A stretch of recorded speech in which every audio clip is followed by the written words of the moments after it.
நன்மையான ஈவுகளையும் பூரணமான வரங்களையும் தருகின்ற யாவே கடவுளை தம்முடைய வாழ்நாளெல்லாம் நன்மை செய்கிறவராய் சுற்றி நடந்தவராகிய மீட்பர் இயேசு கிறிஸ்துவின் மூலம் கடவுளை தொழுது கொள்வதற்காக கூடி வந்துள்ள கிறிஸ்துவுக்குள்ளான சகோதர சகோதரிகளே, உங்கள் அனைவருக்கும் கிறிஸ்துவுக்குள்ளான அன்பின் வாழ்த்துதலை மகிழ்ச்சியோடு தெரிவித்துக் கொள்கிறேன். இன்றைய நாளிலும் நீர் நீரே என்ற தலைப்பின் மையமாக கொண்டு நதி நீர் என்ற தலைப்பிலே கடவுளுடைய வசனங்களில் கொண்டு சற்று நேரம் ஆராய்ந்து பார்க்கலாம். நதி நீர் என்று சொல்லும் பொழுது நதியை பற்றி நமக்கு எல்லாருக்குமே தெரியும்.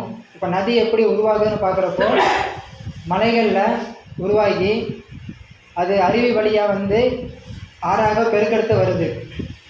நான் எதை மையப்படுத்தி நான் சொல்கிறேன் அப்படின்னா, இப்போ மலை உருவாகிறது வந்து வானத்தில் மலை உருவாகிற இடம் வந்து அந்த மலை வருது அப்படின்னாக்கா நித்திய கண்மலையாகிய கடவுள்கிட்டருந்து அந்த மலை வருகிறது. அவர் தான் மலையை பொழிய செய்கிறார். மலையில் இருந்து அருவியாக வருகிறது என்று சொல்லும் பொழுது கண்மலை, அந்த மலைக்கு எதை நான் மையப்படுத்தி சொல்கிறேன்னா கண்மலையாக இயேசு கிறிஸ்து. இதை மையப்படுத்தி தான் சில வசனங்களை நம்ம பார்ப்போம். இப்போ ஆற்று நீர் வந்து எப்படி அது செல்கிற பாதை எல்லாமே அநேகருக்கு பிரயோஜனம் உள்ளதாக இருக்கிறதோ, அது செல்கிற இடம் எல்லாமே பறவைகள், விலங்குகள், தாவரங்கள் எல்லாமே வளர்வதற்கு உதவியாக இருக்குது. இப்போ ஆறுகளே வந்து நம்ம தமிழ்நாட்டில் நிறைய ஆறுகள் பிரசித்தப்பட்ட ஆறு இருக்குது. இப்போ நம்ம குடிநீருக்கு பயன்படுற ஆறுன்னு பார்க்குறப்போ காவிரி ஆறுன்னு சொல்லுவோம். ஒவ்வொரு மாவட்டங்களையும் தாமிரபரணி ஆறு, வைகை ஆறு, இப்போ நிறைய ஆறுகள் இருக்குது. இருந்தாலும் வேதத்தில் கடவுளுடைய மக்கள் பயன்படுத்தின கடவுளுடைய மகிமை வெளிப்படும்படியாக என்னென்ன ஆறுகள்லாம் இருந்துச்சு வேதத்தில் நம்ம படிச்சிருக்கிறோம். அதை பற்றி சற்று நம்முடைய ஆவிக்குரிய வாழ்க்கையில் வளர்ச்சிக்கு ஏதுவாக இருக்க அதை நம்ம திரும்பி நம்ம படிக்கிறப்போ ஆதியாகமம் 2ஆம் அதிகாரம் 10 முதல் 14 வசனங்கள். தோட்டத்துக்கு தண்ணீர் பாயும்படி ஏதேனிலிருந்து ஒரு நதி ஓடி அங்கே இருந்து பிரிந்து 4 பெரிய ஆறுகளாயிற்று. முதலாம் ஆற்றுக்கு பைசோன் என்று பெயர். அது ஆவிலா தேசம் முழுவதையும் சுற்றி ஓடும். அவ்விடத்திலே பொன் விளையும். ஆதியிலே கடவுள் உலகத்தை படைத்த பொழுது ஏதேன் தோட்டத்தில் ஆதாம் ஏவாள் இவங்கள படைச்சி வச்சுருந்தாரு. அப்போது அவர்கள் பயன்படுத்துறதுக்காக நதிகள் வந்து கடவுள் உருவாக்கி வச்சுருந்தாரு. அப்படி அந்த பெரிய நதிகள் எப்படி உருவாகி 4 பிரிவாக பிரியுது. முதல் ஆற்றுக்கு வந்து பார்த்திங்கனாக்கா பைசோன் என்றும், 2ஆம் ஆற்றுக்கு வாசிங்க. முதலாம் ஆற்றுக்கு பைசோன் என்று பெயர். அது ஆவிலா தேசம் முழுவதையும் சுற்றி ஓடும். அவ்விடத்திலே பொன் விளையும். அந்த தேசத்தின் பொன் நல்லது. அவ்விடத்திலே பிதலோகும் ஓபேத கல்லும் உண்டு. 2ஆம் ஆற்றுக்கு கீகோன் என்று பெயர். இப்படி கடவுளுடைய புத்தகத்தில் ஆறுகள் என்று ஃபஸ்ட்டு நமக்கு சொல்லப்பட்ட அந்த ஆறுகள் 4 ஆறுகள் இப்போது இந்த காலகட்டத்தில் இருக்கான்னு பார்க்குறப்போ இந்த ஆறுகள் இப்போலாம் இல்லை. ஏன்னா நோவோட காலத்தில் முதல் உலகம் அழிந்து போகிறப்பயே இந்த ஆறுகள் வந்து இல்லை. மேலும் இந்த ஆறுகள் வந்து அந்த தேசத்தில் நீர் பயன்பாட்டிற்காக கடவுள் உருவாக்கி வச்சுருந்தார். அதுக்கப்புறமா மக்களுடைய பயன்பாட்டிற்காக தண்ணீர் எப்படி வந்தது என்று பார்க்கும் பொழுது யாத்திராகமம் 17ஆம் அதிகாரம் 6ஆம் வசனம். அங்கே ஓரிலே நான் உனக்கு முன்பாக கண்மலையின் மேல் நிற்பேன். நீ அந்த கண்மலையை அடி. அப்பொழுது ஜனங்கள் குடிக்க அதிலிருந்து தண்ணீர் புறப்படும் என்றார். அப்படியே மோசே இஸ்ரவேல் மூப்பரின் கண்களுக்கு முன்பாக செய்தார். இஸ்ரவேல் மக்களை மோசே வழிநடத்தி வரும் பொழுது அங்கே அவர்கள் தண்ணீர் இல்லை என்று முறுமுறுக்கிறார்கள். அப்பொழுது மோசே கடவுள் கேட்கும் பொழுது கண்மலையை பார்த்து பேச சொல்கிறார். அப்படி கண்மலையை பார்த்து பேசும் பொழுது கண்மலையின் மூலமாக அங்கே தண்ணீர் வருகிறத பார்க்குறோம். அதே மாதிரி என்னாகும் 20ஆம் அதிகாரம் 8 மற்றும் 11ஆம் வசனம். நீ கோலை எடுத்துக்கொண்டு நீயும் உன் சகோதரராகிய ஆரோனும் சபையாரை கூடி வர செய்து அவர்கள் கண்களுக்கு முன்னே கண்மலையை பார்த்து பேசுங்கள். அப்பொழுது அது தன்னிடத்தில் உள்ள தண்ணீரை கொடுக்கும். இப்படி நீ அவைகளுக்கு கண்மலைகளிலிருந்து தண்ணீர் புறப்பட பண்ணி சபையாருக்கும் அவர்கள் மிருகங்களுக்கும் குடிக்க கொடுப்பாய் என்றார். இப்படி கண்மலையை பார்த்து பேச சொல்றாரு. எப்படி ஒரு தண்ணி மனிதர்களுக்கு நமக்கும் பயன்படுது, அவங்க கூட வந்த மிருகங்களுக்கு எல்லாத்துக்குமே பயன்படும் விதமா இங்க கடவுள் சொல்றாரு. 11ஆம் வசனத்துல கடவுளை நோக்கி நாங்கள் மன்றாடினோம். அவர் எங்களுக்கு செவி கொடுத்து ஒரு தூதரை அனுப்பி எங்களை எகிப்திலிருந்து புறப்பட பண்ணினார். இப்பொழுது நாங்கள் தன் கையை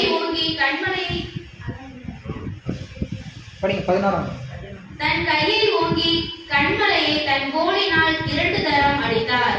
உடனே தண்ணீர் ஏராளமாய் புறப்பட்டது. சபையார் குடித்தார்கள், அவர்கள் மிருகங்களும் குடித்தது. இப்படி தண்ணீர் கண்மலையை பார்த்து ஃபர்ஸ்ட் கடவுள் பேச சொல்றாரு, தண்ணி வருது. 2ஆம் தரம் சொல்றப்போ அங்கே மோசே கூழ்நாளில் 2 தடவை அடிச்சிடறாரு. அதுக்கான அர்த்தம் அது பின்னாடி அது எப்படிப்பட்ட பாதிப்பு ஏற்படுதுன்னு நமக்கு தெரியும். இப்படி மெயினாக தண்ணிக்காக மட்டும் எப்படியெல்லாம் தண்ணி வந்துச்சுன்னு சில வசனங்கள் மூலயமா இப்போ பார்க்குறோம். அதே மாதிரி யாத்திராகமம் 7ஆம் அதிகாரம் 17 முதல் 19 வசனங்கள்.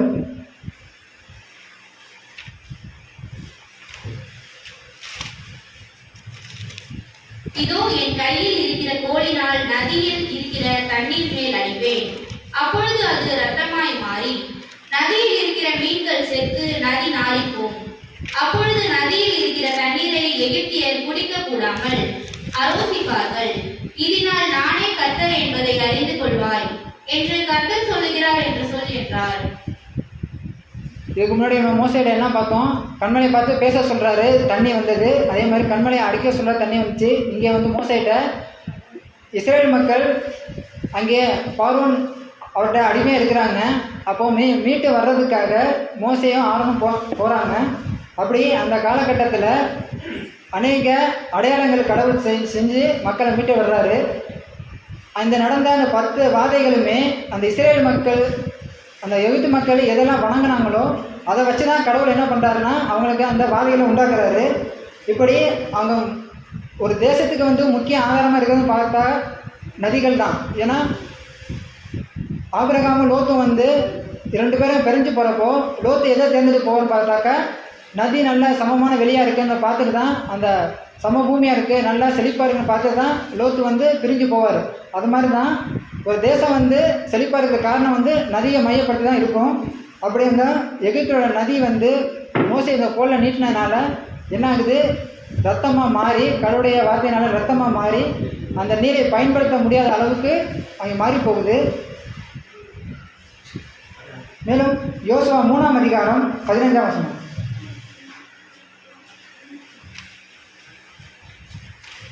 யோர்தான் அறுப்பு காலம் முழுவதும் படிங்க.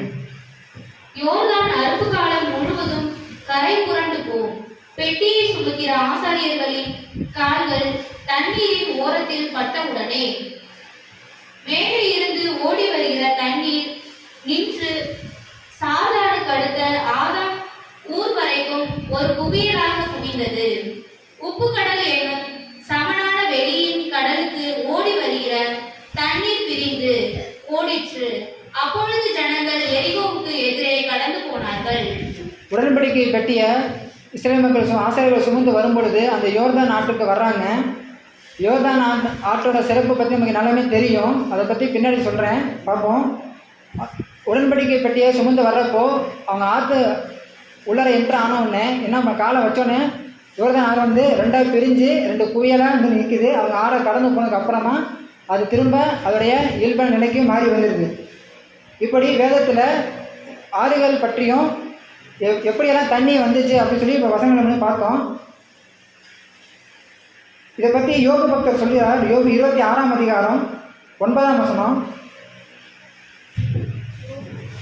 யோபு 26:9. அவர் தமது சிங்காசனம் நிற்கும் ஆகாசத்தை ஸ்திரப்படுத்தி அதன் மேல் தமது மேகத்தை விரிக்கிறார். யோபு 26:9. ஆமாம்.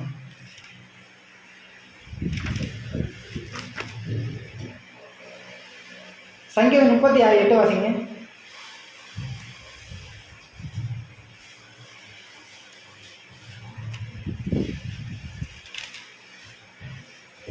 உமது ஆலயத்தில் உள்ள சம்பூரணத்தினால் திருப்தி அடைவார்கள்.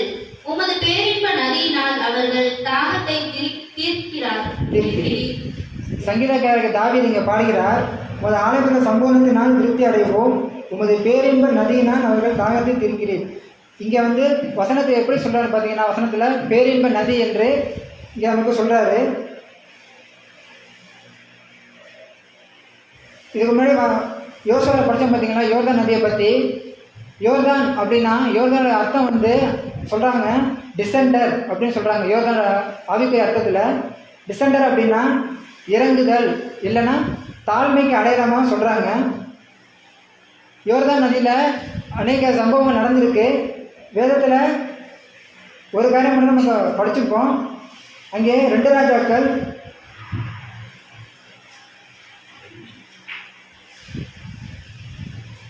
5ஆம் அதிகாரம் 1 வசனம். சீரியா ராஜாவின் படைத்தலைவராகிய நாகமான் என்பவர் தன் ஆண்டவரிடத்தில் பெரிய மனுஷரும் எண்ணிக்கையுள்ளவருமாயிருந்தார்.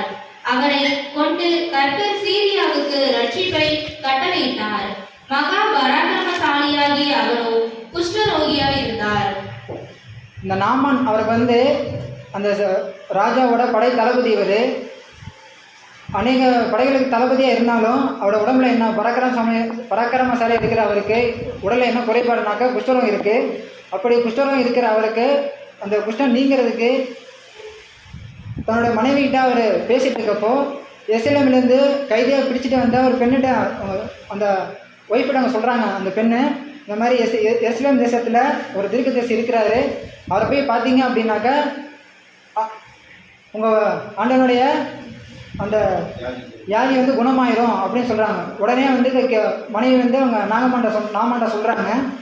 இவரும் வந்து அந்த ஃபஸ்ட்டு ராஜா வந்து லெட்டர் மூலியமாக அனுப்பி அந்த எருசலேம் ராஜாவுக்கு இந்த செய்தியை அனுப்புகிறாரு. அதை கேட்டுட்டு அந்த ராஜா என்ன பண்ணுறாரு, இவர் வந்து போர் தொடுக்கிறது தான் இந்த மாதிரி நம்மகிட்ட இந்த லெட்டர் அனுப்பி நம்மளை வந்து இந்த மாதிரி பண்ணுறான்னு நினச்சிக்கிட்டு அவர் தப்பாக நினச்சிக்கிறாரு. ஆனால் இதை ஞான திருஷ்டின் மூலமாக தெரிஞ்சுக்கிட்ட எலிசா என்ன பண்ணுறாரு, அதை பற்றி நீங்கள் கவலைப்பட வேணாம், இதை பற்றி நீங்கள் குழப்ப முடியாதீங்க, அவரை வந்து எங்கிட்ட அனுப்புங்க அப்படின்னு சொல்லி நாமான் வந்து எலிசாவோட வீட்டுக்கு போகிறாரு.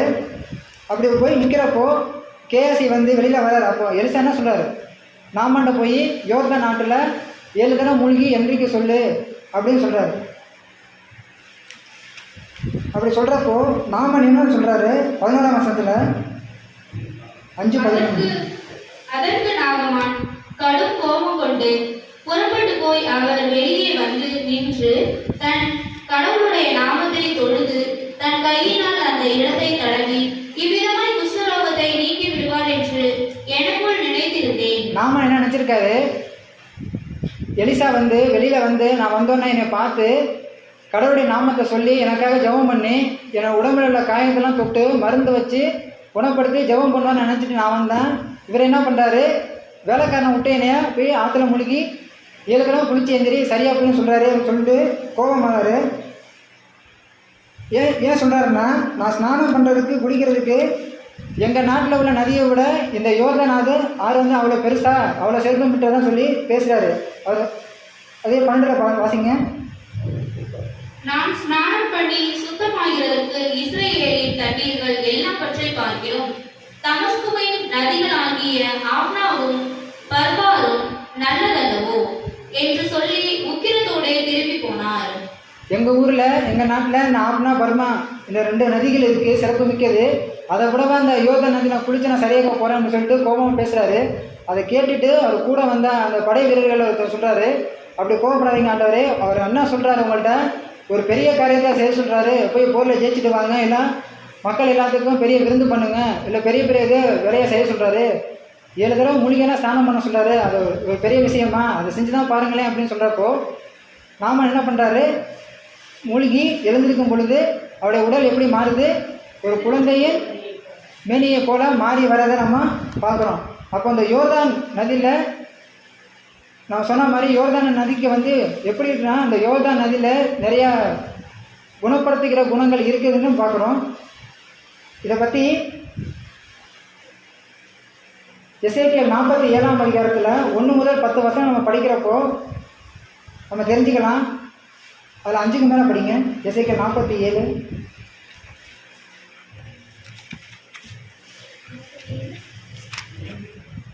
பின்னும் அவர் 1000 முழம் அளந்தார். அங்கே அது நான் கடக்கக்கூடாத நதியாயிருந்தது. தண்ணீர் நீச்சாளமும் கடக்க முடியாத நதியுமாயிருந்தது. அவர் என்னை நோக்கி, மனுபுத்திரரே, இதை கண்டாயா என்று சொல்லி என்னை நதியோரமாய் திரும்ப நடத்தி கொண்டு போனார். நான் நடந்து வருகையில் இதோ நதியோரத்தில் இக்கரையிலும் அக்கறையிலும் வெகு திரளான விருட்சங்கள் இருந்தது. அவர் என்னை நோக்கி, இந்த தண்ணீர் கிழக்கு தேசத்துக்கு புறப்பட்டு போய் வனாந்தர வழியாய் ஓடி கடலில் விழும். இது கடலில் பாய்ந்து விழுந்த பின்பு அதில் தண்ணீர் ஆரோக்கியமாகும். இப்படி நான் இந்த எசேக்கியேல் புத்தகத்தில் அநேக காரியங்கள் வந்து இருக்குது. இதில் வந்து நான் சொல்கிற விஷயங்கள் பார்த்தோம் அப்படின்னாக்கா, அந்த கடவுளுடைய ஆலயத்திலேருந்து புறப்படுற தண்ணி ஃபஸ்ட்டு வந்து அந்த கணுக்கால் அளவு வருது. அது வந்து ஃபஸ்ட்டு கடவுள் வந்து இஸ்ரேல் மக்களை எப்படி தெரிஞ்சுக்கிட்டாரு, சொந்த ஜனமாக தெரிஞ்சுக்கிட்டா, அந்த ஒரு பகுதியாக நான் சொல்கிறேன். அடுத்து வந்து பார்த்து அந்த முழங்கால் அளவு வர தண்ணி வந்து மேலும் சத்தியம் வளர்கிறதுக்கு, மக்கள் என்ன தெரிஞ்சுக்கிறதுக்கு இயேசு கிறிஸ்துவோட வருகையில், முதல் வருகையில் சீசர்கள் மூலமாக சத்தியம் பெருகிச்சு. கடக்கக்கூடாதபடி முழு அளவு வந்து இப்போது உலகம் முழுக்காவே இயேசு கிறிஸ்துவை பற்றின அந்த அறிவு சத்தியம் வந்து வெளிப்படுத்தப்பட்டிருக்குன்னு பார்க்குறோம். இப்படி அந்த நதி ஓரமாக நடந்து கொண்டு போகையில் அந்த 2 புறமும் அநேக விருட்சங்கள், வெகுத்தன விருட்சங்கள் இருந்து பார்க்குறப்போ எப்படி வந்து அந்த ஆறு நார்மலாக ஒரு போகிறப்போ எப்படி இயற்கை மரங்கள், பறவைகள், விலங்குகளுக்கெல்லாம் எப்படி உதவுதோ அதை போல் சத்திய வசனங்களில் இருக்கிற நம்மக்கிட்ட இருந்தும் இந்த மாதிரியான விருட்சங்கள் வளரணும். அதை பின்னாடி வசனமாக பார்ப்போம். மேலும் 2 ராஜாக்கள்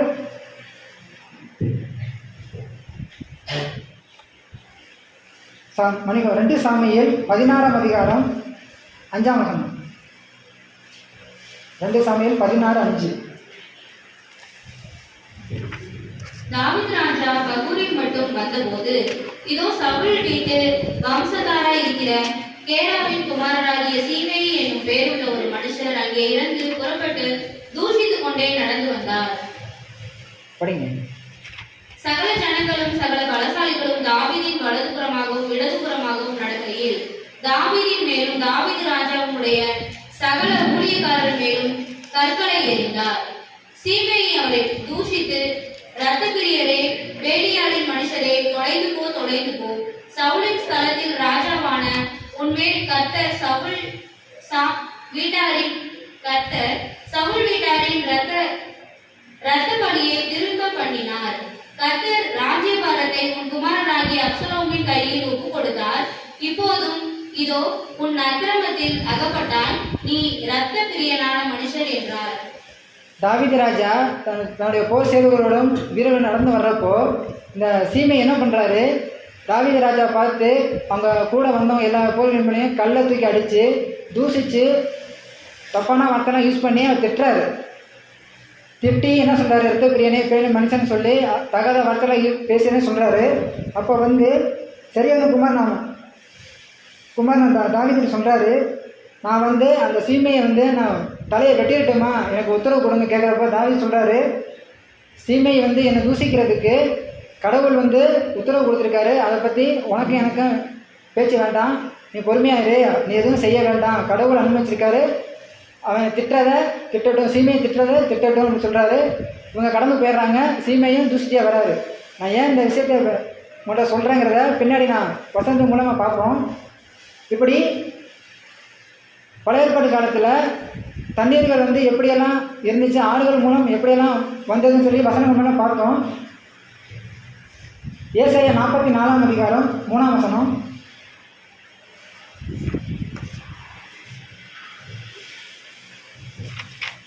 தாகமுள்ளவர் மேல் தண்ணீரையும் வறண்ட நிலத்தின் மேல் ஆறுகளையும் ஊற்றுவேன்.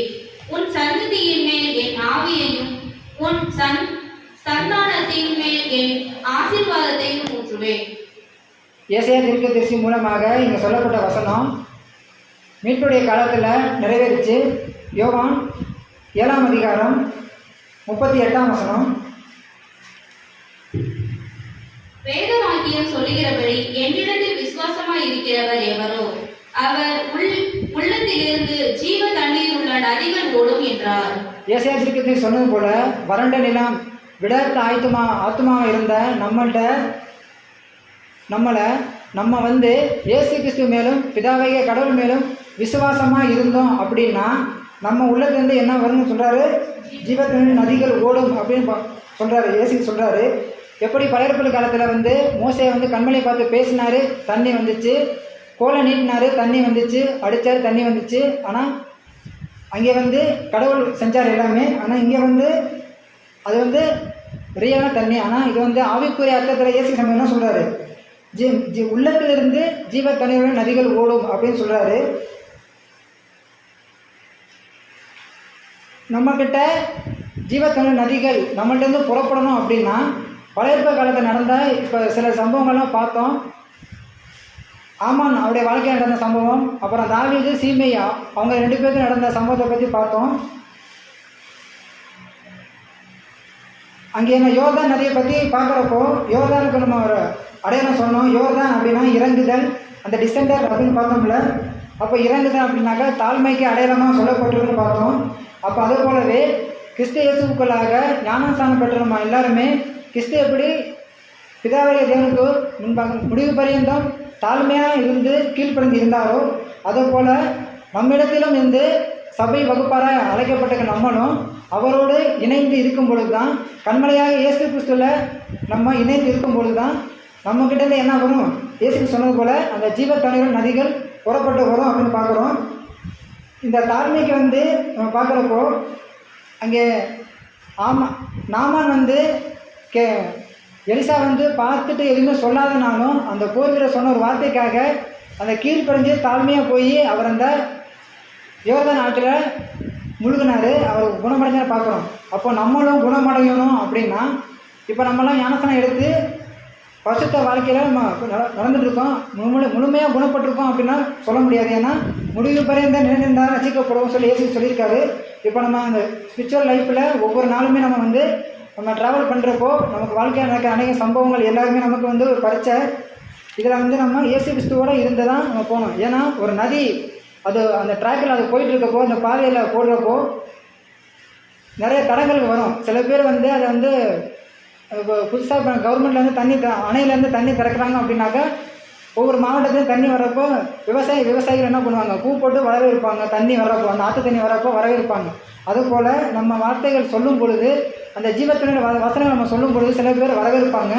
அதே மாதிரி ஆற்று தண்ணி வர்றப்போ அந்த தண்ணியை வந்து வேண்டாம்னு சொல்லி கல்லை போட்டு அடைக்கிறவங்களும் இருக்காங்க. அதே மாதிரி தண்ணி சில பேர்த்துக்கு போகக்கூடாது, சில பேர்த்துக்கு போகணும்னு சொல்லி தண்ணி அடைக்கிறவங்களும் இருப்பாங்க. அந்த மாதிரி நம்மளோட வார்த்தையை நம்ம சொல்லும் பொழுதும் நம்ம வார்த்தைகளும் சேரக்கூடாது, யாரும் கேட்கக்கூடாதுன்னு சாத்தான் வந்து என்ன பண்ணுவார், சாத்தான் வந்து அடைப்பான்.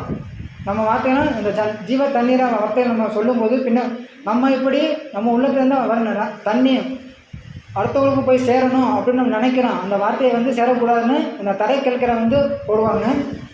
ஏன்னா பிரசங்கில சொன்னது போல் உன் ஆகாரத்தை தண்ணீருக்கு மேல் போடு, அநேக நாட்கள் பின்பு அதை பலனை காண்பாயின்னு பிரசங்கி சொன்னார் பார்த்தீங்களா. அப்போது நம்ம வந்து ஒரு ஒரு சகோதரிட்டோ நம்ம வசனம் சொல்லும்போது அது உடனே வந்து பலன் கிடைக்குமா அப்படின்னு நம்ம நினைக்க முடியாது. ஏன்னா அநேக நாட்களுக்கு பின்பாக தான் அது பலன் வரும். சில விஷயங்கள் வந்து உடனே நடக்கும்.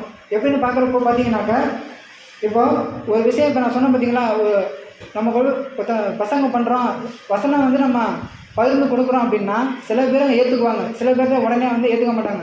நான் அப்புறமா கேட்குறேன். ஏன்னா இப்போ பவுல் வந்து மார்க்ஸ் மேலே நின்று பேசுகிறப்போ அங்கே வந்து நிறைய பேர் பசங்க கேட்டாங்க. ஆனால் சில பேர் தான் வந்து ஏற்றுக்கிட்டாங்க, மற்ற எல்லாமே அப்புறமா கேட்டுக்கிறோன்னு சொல்லிட்டு எல்லாம் போயிடுவாங்க.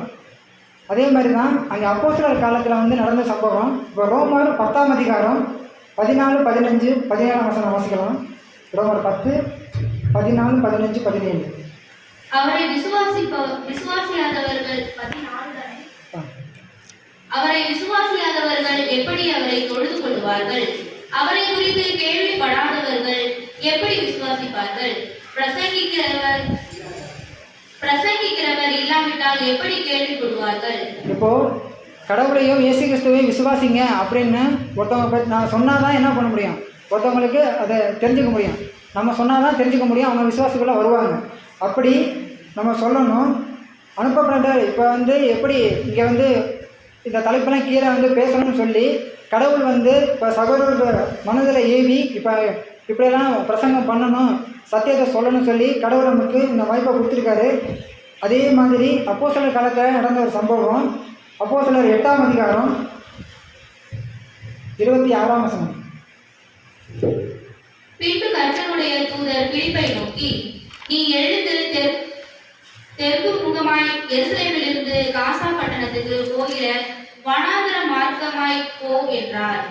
அந்தபடி அவர் எழுந்து போனார். அப்பொழுது எத்தியோப்பியருடைய ராஜஸ்திரியாகிய கந்தாக்கி என்பவளுக்கு மந்திரியும் அவளுடைய பொக்கிஷம் எல்லாவற்றிற்கும் தலைவருமாய் இருந்த எத்தியோப்பியனாகிய ஒருவர் பணிந்து கொள்ளும்படி எருசலேமுக்கு வந்திருந்து ஊருக்கு திரும்பி போகும்போது தன் ரதத்திலே உட்கார்ந்து ஏசாயா தீர்க்கதரிசியின் ஆகமத்தை வாசித்துக் கொண்டிருந்தார். கந்தேக மந்திரி என்ன பண்றாரு, எருசலேமுக்கு வந்துட்டு கடவுளை அழைத்து தொழுதுட்டு ரிட்டர்ன் போகிறப்போ, அவருடைய பயணத்தில் ரிட்டர்ன் போகிறப்போ ஏசாயா புஸ்தகத்தை வாசிச்சுட்டு இருக்காரு. இதை வந்து கடவுளுடைய ஆவியினால பிலிப்புக்கு உணர்த்தப்பட்டு பிலிப் என்ன பண்ணுறாரு, அந்த கந்தேக மந்திரியை மீட் பண்ணுறதுக்காக பார்க்குறதுக்காக போகிறாரு. அப்போ போய் அந்த ரதத்தை நிறுத்த சொல்லி அவர்கிட்ட பேசுகிறாரு. கேட்குறாரு, நீங்கள் இப்போ இந்த புக்கை படிச்சுட்டு இருக்கிறீங்களே, ஏசாயா புக்கை படிச்சுட்டு இருக்கிறீங்களே, இந்த புக்கை படிச்சுட்டு இருக்கிறீங்களே, அது வாட்டரா படிக்கிறப்போ வசனங்கள் படிக்கிறப்போ இயேசு கிறிஸ்துவை பற்றி தான் சொல்லப்பட்டிருக்கோம். அந்த ஏசாயாவில் சொல்லப்பட்ட வசனங்களுக்கு வரும். அப்போ சொல்லுவார், பிலிப்பு வந்து கேட்பார் அந்த மந்திரிக்கிட்ட, நீங்கள் படிக்கிறீங்களே இதோட அர்த்தம் தெரியுமா அப்படின்னு கேட்குறப்போ, இப்போ நம்ம ரோமரில் படித்தோம் பார்த்தீங்களா, அனுப்பப்படாவிட்டால் எப்படி சொல்லுவாங்க, பிரசங்கிக்க இல்லாவிட்டால் எப்படி தெரிஞ்சுக்குவாங்க, எப்படி விசுவாசிப்பாங்க. அப்போது இந்த ஏசாயா கிறிஸ்துவை பற்றிய வசனங்களில் பிலிப்பு வந்து அந்த மந்திரிகிட்ட சொல்கிறப்போ இதை எல்லாமே வந்து இயேசு கிறிஸ்துவை பற்றி தான் சொல்கிறப்போ சொன்ன உடனே அவர் என்ன புரிஞ்சுக்குவார். 36ஆம் வசனத்தில், இவ்விதமாய் அவர்கள் வழிநடந்து போகையில் தண்ணீர் உள்ள ஒரு இடத்துக்கு வந்தார்கள். அப்பொழுது மந்திரி, இதோ தண்ணீர் இருக்கிறதே, நான் ஞானஸ்நானம் பெறுகிறதற்கு தடை என்ன என்றார். இப்போ இவ்வளோ விஷயங்கள் அவங்க வந்து பேசிக்கிட்டு இருக்காங்க. அப்போ பேசுகிறப்போ அந்த மந்திரிக்கு வந்து உடனே எப்படி வந்து தண்ணியை பார்த்தோன்னே ஞானஸ்தானத்தை பற்றி அந்த ஞாபகம் வரணும். ஏன்னா இயேசு கிறிஸ்துவை பற்றி ஃபுல்லாக ஒரு டீட்டெயில் சொல்கிறப்போ, ஒரு வாழ்க்கை சம்பவம்னு சொல்கிறப்போ, இயேசு கிறிஸ்து வந்து பூமியில் மனுஷனாக பிறந்தார், யோர்தான் நாட்டில் வந்து ஞானஸ்தானம் பெற்றார், மீட்கும் பொருளாக ஈடுபடை கொடுத்து இப்போ இருக்காரு. இது எல்லாமே ஃபுல் டீட்டெயில் சொன்னதுக்கு அப்புறமா அவருக்கு தண்ணியை பார்க்கணும் என்ன ஞாபகம் வந்துச்சு அவருக்கு, நானும் வந்து ஞானஸ்தானம் எடுக்கணும், தண்ணியை பார்த்தோன்னே நான் ஞானஸ்தானம் எடுக்காமல் இருக்கிறேன், அவன் இருக்காமல் இருக்கக்கூடாதுன்னு சொல்லிட்டு என்ன பண்ணுறாரு, ஞானஸ்தானம் எடுக்கிறாரு. அப்போது எப்படி அந்த சீடர்கள் இயேசு கிறிஸ்துக்கு அப்புறமா சீடர்களை வந்து ஊழிய காலத்தில் எப்படி இயேசு சொன்னது போல் அவர் மேலே விசுவாசமாக இருந்து அவங்க உள்ளத்தில் இருந்த அந்த வாஞ்சை வந்து எப்படி நதியாக அநேக மக்களுக்கு வந்து பிரயோஜனம் இருக்குன்னு இப்போ அந்த கந்தேக மந்திரி மூலயமா நம்ம பார்க்குறோம். அது போல தான் அவங்க உலகமெங்கும் இயேசு சொன்னது போல் நீங்கள் வந்து பூமியெங்கும் சுற்றி சகல மனுஷனுக்கும் சத்தியத்தை சொல்லுங்கள், பிதா போகும் பரிசு நாமத்தால ஞானஸ்தானம் கொடுத்து சத்தியத்தை சொல்லுங்கன்னு இயேசு சொன்னது போல் சீடர்கள் எல்லாமே பண்ணாங்க. அந்த பொறுப்பு இப்போ நம்மகிட்டே இருக்குன்னு நம்ம வேதத்தின் மூலமாக படித்து ஒவ்வொரு நாளும் படிக்கிறப்ப நம்ம தெரிஞ்சுக்கிறோம். இப்படி இருக்கிற காரியம் இந்த நீர் ஆகாரத்தை வந்து எப்படி சீடர்களை வந்து அனைவருக்கு பிரயோஜனம் மூலமாக பயன்படுத்தினாங்களோ அதை போலவே நம்மளும் பயன்படுத்தணும். அப்போது அந்த தாவீதோட வாழ்க்கையில் அந்த சீமை அவரை தூஷித்தார் பார்த்தீங்களா, ஏன் வந்து தாவீது வந்து அவரை கொல்லாமல் அவர் விட்டார், எது காரணமாக பார்க்குறப்போ 2 ராஜாக்கள் 2ஆம் அதிகாரம் 8ஆம் வசனம்.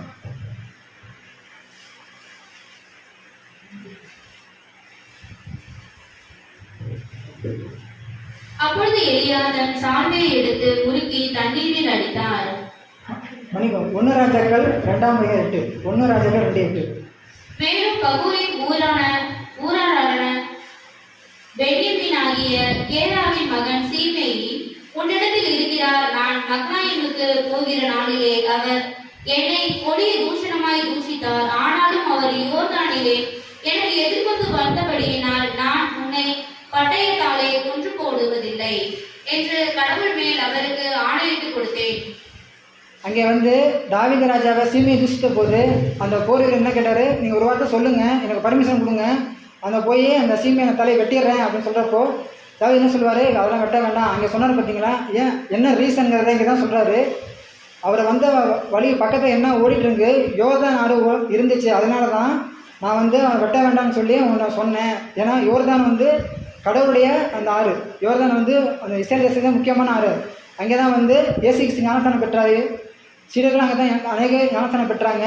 நாமன் அங்கே தான் வந்து புது மனுஷனாக உருவானார். எலியா வந்து அந்த பிரிக்கும் போது கூட அந்த ஊழிய காலத்தில் எலிசாவோட வாழ்க்கையை வந்து ஆரம்பமானதும் அந்த யோர்தான் ஆற்றங்கரை தான். அதனால தான் யோர்தான் இவ்வளவு பிரசித்தி பெற்ற ஆறாக இருக்குது. இப்படி அநேக ஆறுகள் இருந்தாலும் இப்போ நமக்கு வந்து இயேசு சொன்ன போல் அந்த உள்ளத்திலிருந்து வரும் அந்த நதிகள் தான் மெயினாக இருக்கணும். இப்படி சத்திய வசனங்களை நம்ம பெற்று ஒவ்வொரு நாளும் எப்படி அந்த எசைகளில் சொல்லப்பட்டது போல் அநேக விருட்சங்களுக்கு, பறவைகளுக்கு, விலங்குகளுக்கு எப்படி அந்த நதி பயன்படுதோ அதே போல் அநேக ஆத்துமாக்களுக்கும் நம்ம சொல்கிற அந்த ஆவிக்குரிய நீராகிய அந்த சத்திய வசனங்கள் வந்து ஒவ்வொருக்கும் பயன்படணும். அப்படி பயன்பட்டுச்சு அப்படின்னா வெளிப்படுத்துதல் 22ஆம் அதிகாரம் 1-2. பின்பு பளிங்கை போல் தெளிவான ஜீவ தண்ணீர் உள்ள சுத்தமான நதி கடவுளும் ஆட்டுக்குட்டியானவரும் இருக்கிற சிங்காசனத்தில் இருந்து புறப்பட்டு வருகிறதை எனக்கு காண்பித்தார். நகரத்து வீதியின் மத்தியிலும் நதியின் இரு கரையிலும் 12 விதமான கனிகளை தரும் ஜீவ விருட்சம் இருந்தது. அது மாதந்தோறும் தன் கனியை கொடுக்கும். அந்த விருட்சத்தின் இலைகள் ஜனங்கள் ஆரோக்கியம் அடைகிறதற்கு ஏதுவானவைகள். இப்படி நம்ம சொல்ற வசனங்கள் வந்து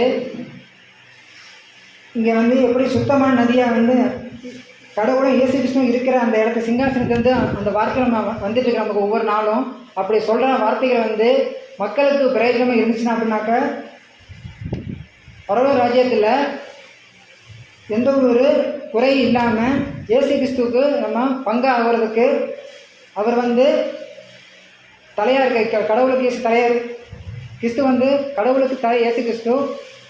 அப்போ நம்மளும் வந்து அவருடைய சரீரமாக போய் நம்ம சேரணும், அந்த வார்த்தைகள் அந்த ஜீவ நதி கொடுத்து நம்மளும் சேரணும் அப்படின்னாக்க இந்த நம்ம சொல்கிற வார்த்தைகள் வந்து மக்களுக்கு ஆரோக்கியமாக இருக்கணும் அப்படின்னு பார்க்குறோம். உன்னதப்பட்டு 5:12.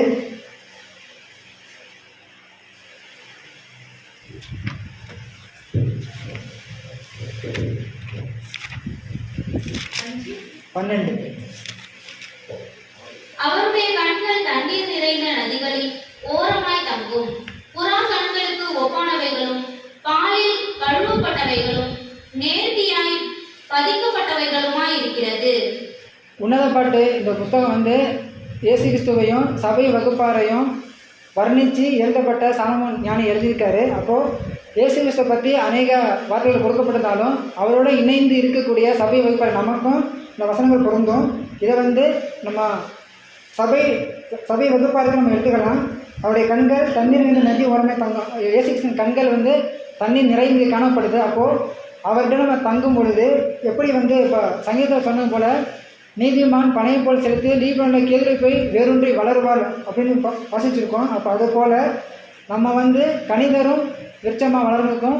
எப்படி வந்து நதிகள் வந்து அது போய் சேர இடமெல்லாம் பயன் தரக்கூடியதாக இருக்குதோ நம்மளும் எங்கே இருந்தாலும் பயன் தரக்கூடிய வாழ்க்கையை வாழணும். பிதாவகை கடவுளுக்கும் இயேசு கிறிஸ்துவுக்கும் மகிமையுள்ள வாழ்க்கை வாழணும். நம்ம சொல்கிற வார்த்தை அனைவருக்கு ஜீவ தண்ணீராக நதியாக பயன்படும்படி இருக்கும். அப்படிப்பட்ட வாழ்க்கையை நம்ம வாழ்கிறதுக்கு கடவுள் குமாரன் மூலம் பரிசுத்த ஆவியை தந்து நம்ம நாளும் வழிநடத்துவாராக. ஆமென்.